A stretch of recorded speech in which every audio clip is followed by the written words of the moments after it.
CSAT का अपना अगला लेक्चर जहां पे बात करेंगे और क्वेश्चंस की जो पिछले कुछ साल में यूपीएससी के ट्रेंड में रहे हैं और आने वाले प्रीलिम्स के पॉइंट ऑफ व्यू से काफी इंपॉर्टेंट है। अनअकैडमी में सब्सक्राइब करने के लिए user referral code Madhud Gupta 10% discount के लिए नीचे डिस्क्रिप्शन बॉक्स में टेलीग्राम चैनल का लिंक दिया, डू ज्वाइन दैट। अनअकैडमी का रिवीजन कार्निवल चालू है एब्सोल्युटली फ्री ऑन अनअकैडमी, जो 10 मई से शुरू हुआ है। आखिरी 25 दिनों में किस तरीके से पूरी रिवीजन करनी है और क्या क्या टॉपिक्स इंपॉर्टेंट है वो इस कार्निवल में कवर किया जाएगा।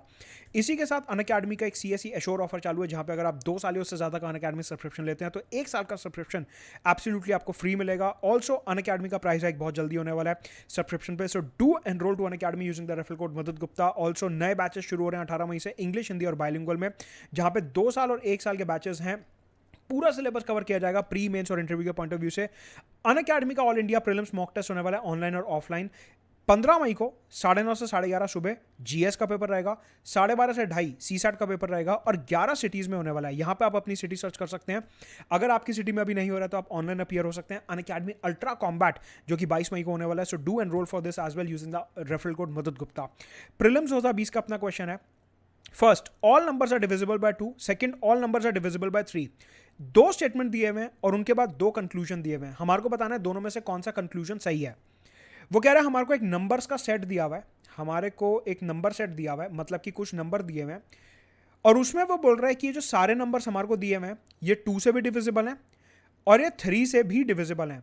मतलब हमारे को ऐसे नंबर्स दिए हुए हैं जो 2 और 3 दोनों से डिविजिबल हैं। मतलब कि हमारे को दिया हुआ है 6, 12, 18, 24, 30, 36 एंड सो ऑन। हमारे को ऐसे नंबर्स दिए हुए हैं जो 2 और 3 दोनों से डिविजिबल हैं। कंक्लूजन 1 है कि ये जितने भी नंबर हमारे को दिए हुए हैं ये सारे के सारे 6 से भी डिविजिबल हैं। देखिए, अगर हमारे को ऐसे नंबर्स दिए हुए हैं जो 2 और 3 दोनों से डिविजिबल हैं तो 6 का डिविजिबिलिटी रूल ये कहता है कि वो नंबर 6 से डिविजिबल होगा जो 2 और 3 दोनों से डिविजिबल है। 6 का अगर हम डिविजिबिलिटी रूल सोचें, शॉर्टकट देखें अगर हम, तो 6 का डिविजिबिलिटी रूल ये होता है कि जो नंबर 2 और 3 दोनों से डिविजिबल है वो 6 से डिविजिबल होगा ही होगा।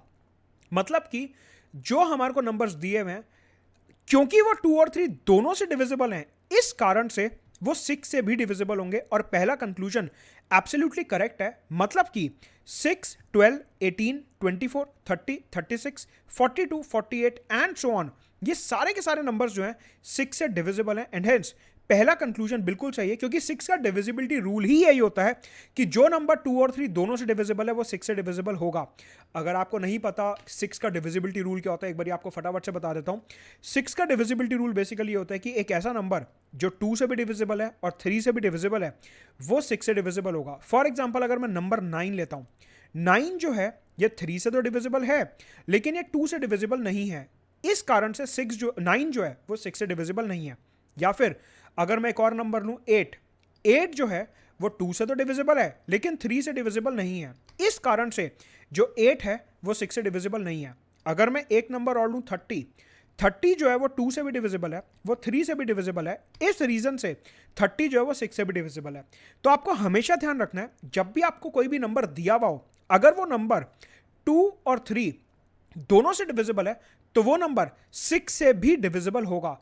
इस वजह से जो हमारे को नंबर्स दिए हुए हैं 6, 12, 18, 24, 30, 36 एंड सो ऑन, जितने भी हमारे को नंबर दिए हुए हैं ये 2 और 3 दोनों से डिविजिबल हैं, इस वजह से ये 6 से भी डिविजिबल है। पहला स्टेटमेंट बिल्कुल सही है।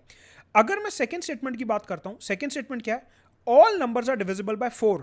ये स्टेटमेंट गलत है। क्यों? क्योंकि अगर हम 18 देखें, अगर हम 30 देखें, अगर हम 42 देखें तो ये सारे नंबर्स हैं जो 4 से डिविजिबल नहीं है। मतलब कि जो हमारे को नंबर सेट दिया हुआ है जो 3 और 2 दोनों से डिविजिबल हैं, वहां पे ऐसे बहुत सारे नंबर्स हमारे को दिखते हैं जो 4 से डिविजिबल नहीं है। तो सेकंड कंक्लूजन गलत है, answer is a. Only conclusion 1 is correct, second conclusion is incorrect. Right, answer is a. अगला क्वेश्चन प्रीलिम्स 2019 का एक बारी सॉल्व करने की कोशिश करेंगे and then I tell you the solution. Rakesh and Rajesh together bought 10 balls and 10 rackets.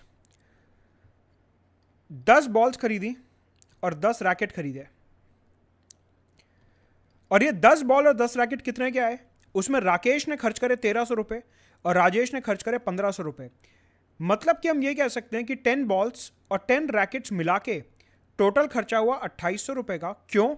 1300 रुपए राकेश ने खर्च करे, 1500 रुपए राजेश ने खर्च करे, तो 1500 और 1300 को अगर हम ऐड करते हैं तो हमारे पास आता है 2800। 2800 रुपीज़ के हमने 10 बॉल और 10 रैकेट खरीदे, मतलब कि इस इक्वेशन को मैं लिख सकता हूँ 1 ball plus 1 racket is equal to 280 rupees. मतलब 10 कॉमन ले लिया और इक्वेशन नंबर 1 हमारी बन गई। यहाँ पे 0 कैंसिल आउट कर देंगे, तो 1 ball plus 1 racket is equal to 280 rupees. each racket costs 3 times what a ball does। कह रहा है एक रैकेट की जो कॉस्ट है वो बॉल के 3 गुना है। बॉल की जो कॉस्ट है अगर मैं उसको 3 से मल्टीप्लाई करता हूं तो मेरे पर रैकेट आता है। ये मेरी सेकंड इक्वेशन बन गई। कह रहा है what is the price of the racket, racket का प्राइस निकालना है। यहां पे वैल्यू सब्स्टिट्यूट कर देते हैं। 1 बॉल प्लस 1 रैकेट की जगह लिख देते हैं 3 balls is equal to 280। 4 balls is equal to 280। हमारे पास आ गया एक बॉल की कॉस्ट है 70 रुपए। अगर एक बॉल की कॉस्ट 70 रुपए है तो एक रैकेट की कॉस्ट कितनी होगी? 3 इंटू 70, 210 रुपए। आंसर इज सी, 210 रुपीज की एक रैकेट की जो कॉस्ट है that is 210 rupees. Answer is सी।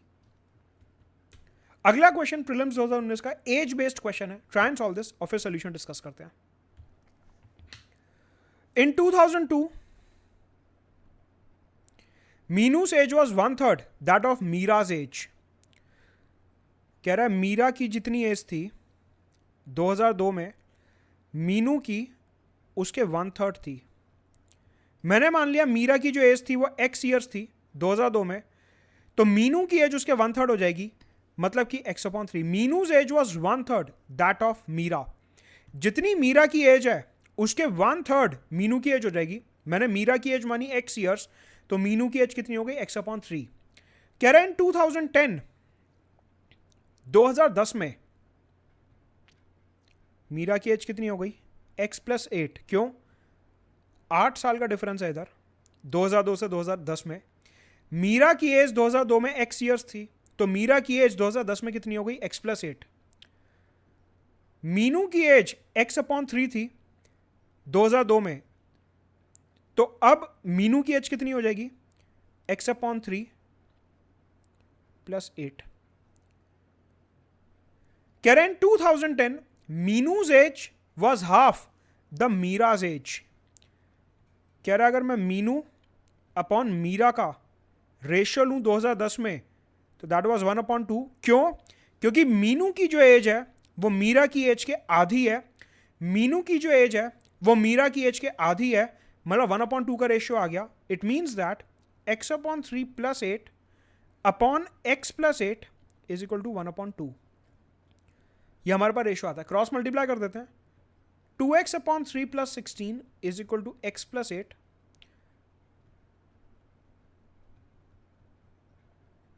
हमारे पास आ गई x की वैल्यू 24। मतलब मीरा की एज 2002 में 24 ईयर्स थी और मीनू की एज 2002 में 8 साल थी, क्योंकि x की वैल्यू 24 आई है। और 2002 में मीनू की एज कितनी थी? x/3, मतलब 24/3 8 ईयर्स। वो कह रहा है मीनू का ईयर ऑफ बर्थ क्या है। मीनू की एज अगर 2002 में 8 साल है तो ऑब्वियस ही बात है कि मीनू जो है वो 1994 में पैदा हुई है, तभी 2002 में उसकी एज 8 साल है। Answer is B, 2004। कुछ नहीं करना, 2002 में जो रेशियो दिया हुआ है वो ले लिया, 2010 में ऐड करके इक्वेशन में पुट कर दिया 1:2। एक्स की वैल्यू निकाली कि मीरा की एज कितनी है, मीनू की एज आ गई, और हमने देखा कि वो कौन से ईयर में पैदा हुई है, 1994 में। राइट। अनअकैडमी में सब्सक्राइब करने के लिए user referral code Madad Gupta. Unacademy special class carnival चालू है, 7 के बाद नए बैचेस शुरू हो रहे हैं हमारे 18 में से। Do enroll for that, let's crack it.